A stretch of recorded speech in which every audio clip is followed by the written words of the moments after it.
You ask Tiger to calculate. This deals with finding the midpoint between 2 points. The midpoint between the 2 points is -7, 4.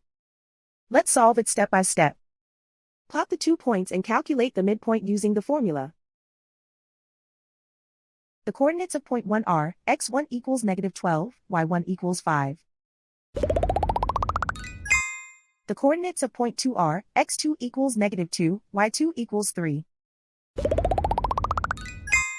PM represents the midpoint of the 2 points.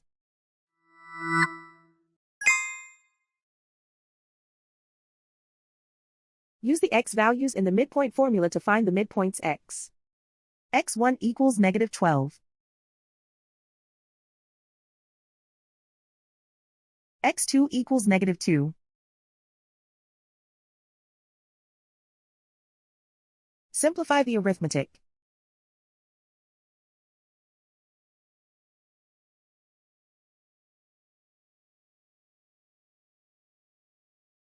Use the y values in the midpoint formula to find the midpoints y.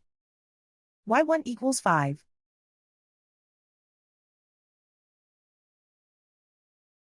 y2 equals 3.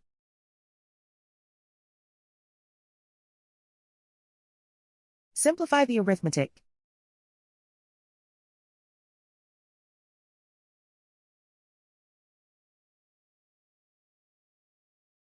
And so, the midpoint is -7, 4.